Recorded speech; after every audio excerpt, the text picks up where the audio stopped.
The problem is the monopoly game, which is controlled by the Federal Reserve, the private bank, which is actually controlled out of London, is manipulating all the dollars to put them out, put more and more people into debt. So the illusion of equity they have in real estate is coming apart. The players that are analyzing everything are expecting massive foreclosures next year and the beginning of what we call the recession it's going to be worse than 29. Like your house that you're living in. You think you own it. You don't. Right. You have contractual right to transfer the airspace, subject to you paying taxes to the state. Right. Or the Global 2000 discussions that we had. The real problem that they have, as Kissinger says, is there are just too many people on the planet. And 40% of the world, 2 billion of us, exist on less than $2 a day. The summary of the Global 2000 report I put up on my website, nohoax.com. But if you look at it, it makes sense to get rid of people. So what they said, they're going to make godlike decisions on who lives and who dies. Now, obviously, some of the meetings we sat on, we were planning on using neutron bombs on the major cities, because that contains most of what they call... You actually heard this? I sat in on the meetings. I was in the game big time. In fact, I was making such a mess, they decided rather than kill me, which they could, they just invited me into the inner group and asked me to be the finance chairman. And at that point, I probably would have been in, Secretary of the Treasury or something, whatever they wanted to do with me. What I was doing prior to that, so, making it right, I would volunteer to become a president of a company, and I'd go in and liquidate it. And we get rid of the expendable containers. That was my job. Expendable containers meaning human beings? That's right.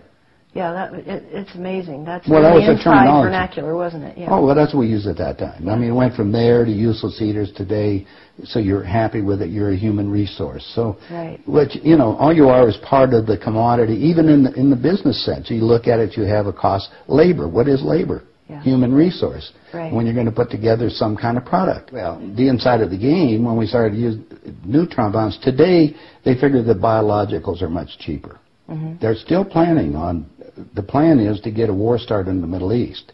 And they're still planning on using a neutron bomb, or one of the bombs that they've got developed on Israel. And that's to begin World War III, which is all in the cards. And it's going to happen. They even put a monument up for this whole program. It's called the Georgia Guidestones. Outside of Atlanta, and they've got it all set down there. It's all in 8 languages. Basically, it's fait accompli as far as they're concerned. It's just to get the thing going in the Middle East, and it's not going fast enough. I mean, Carter put this thing in, so we have the Plan 2000 with the war starting in the year 2000 in the Middle East. Reduce the population of the planet down to 500 million. Have one world currency under the Homeland Security, or FEMA, if you want to call it. They're going to declare an emergency, which are going to shut down everything. My friends, my CIA associates, I don't even call them friends anymore. CIA is crooks in action. They're all professional liars. I mean, they got to be if they have that job. So you have to look at what they're doing. Anyway, they're so concerned they're leaving the country too. Most of them are going to Latin America.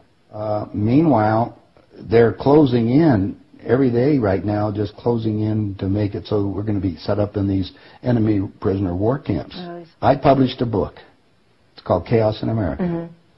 In it, I was asked to build an enemy prisoner war camp. I put the contract in this book. So you can read it for yourself. This is in downtown Las Vegas, right on the railroad tracks. It says enemy prisoner war camp. They're all on top. And they're building them all the way across the United States right now. Bush signed an executive order taking the old forts and the army places that we shut down to get those organized to hold the so-called dissidents. Now, what's the definition of a dissident? And the problem is that we're going to enslave ourselves because most of the people want to keep having food coming in, and you're going to follow the line. You're just walking yourself into your own prison camp. Then we're going to come down to the extermination, just like World War II. Well, Phil and I have lectured together. I know Phil Snyder. He's dead now. Yeah, I know he's dead. And so what about what he was saying about the number of bases at that time? I think it was 129 bases before he died. Underground had already been built. Is that all for the elite? Yeah. Really? What are they going to do with the rest of the people? They just get rid of them, leave them above ground and be radiated. Now, my son happens to be a nuclear physicist. Spent the last 3.5 years in a secret city in Russia. They're about 12 years ahead of us. They have 22,000 nuclear warheads. And, of course, we're the target. The Soviets have 3 nuclear submarines on the west coast and 3 on the east coast. They're about 2 football fields in length, 5 stories tall, and they all are nuclear power and aimed at our major cities. Okay. West Coast gone. Well, because the plan is the northern hemisphere is where they're going to release the nuclear bombs, and the theory was that the winds from the North Pole that are coming down, because that's increasing drastically, will go to the equator, and there will be very little spillover because of the reverse of the winds, because of the southern hemisphere. Okay. So therefore, the nuclear radiation here will be a lot more than the southern hemisphere. And this is a fait accompli, you believe? Oh, they think so. Oh, yeah, they think they've won. That's the reason why they don't bother about me talking about it. They don't care whether you know or not. What are you going to do about it? And you have no idea what China is until you go over there for yourself. With 1,300,000,000. You understand? Almost, well, a little over 4 times our population. Right. It's, you know, I spent some time over there and I had some government friends. They think what they're going to do is let the West go have its fight. And then they want to clean up. They say it's been 5,000 years. We want to run the world when we get through. And what they're doing? Acquiring all the assets. They figure that Canada and the United States, the property there will, the food growing areas will be enough to take care of their people. And that's what they're looking at. Why are they? I mean, they bought so oil. the U.S. will become a resource. Yeah. Whatever's left of it. Whatever's left of it. Yeah. You seem to be in a unique position to be able to put a fair amount of this together, which is quite interesting. Well, I walk my talk. I played the game. You played the game. You know one level of it. And I know. I used to play around with the world leaders, so I know what they're planning on doing. What change of heart? What happened in you that made you decide to share this information that happens at the inside levels? Well, it come back to a moral situation that happened to me, I think. When I flew to Aspen. I brought my 2 daughters up there so they could go skiing. And when I was invited to this meeting. When I walked into the room, the world leaders were there. And that's when they asked me to be the finance chairman. As they said, we'd like you to be the finance chairman for the next president of the United States. And the first thing I asked is, why me? And they said, well, we owe you a favor. Remember I told you I volunteered to be president of companies as I went down. And then you liquidate, yeah. I didn't charge them anything for it. It was just a game. I see.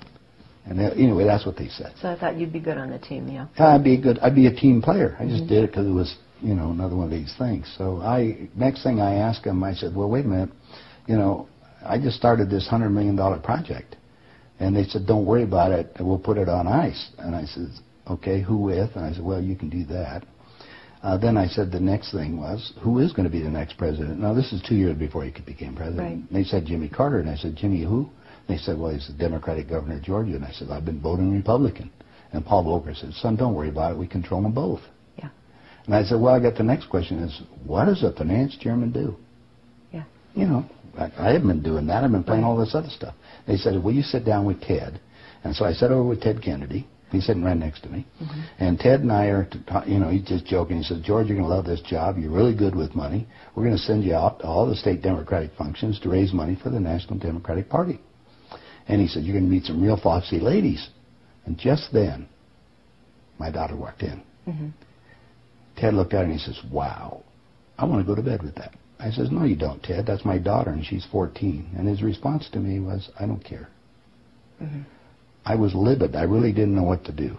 So it was that moment of that personal insult. That was part of it. Yeah. I got up and I walked across the room. Yeah. I then talked to Pierre Trudeau and his wife, who was the Prime Minister of Canada at that time.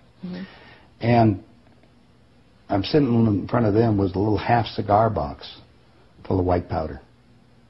And then I'm looking around the rest of the room. I said, my God, something hit me at that point. If the world leaders have to resort to this, I don't think I want to be part of this thing.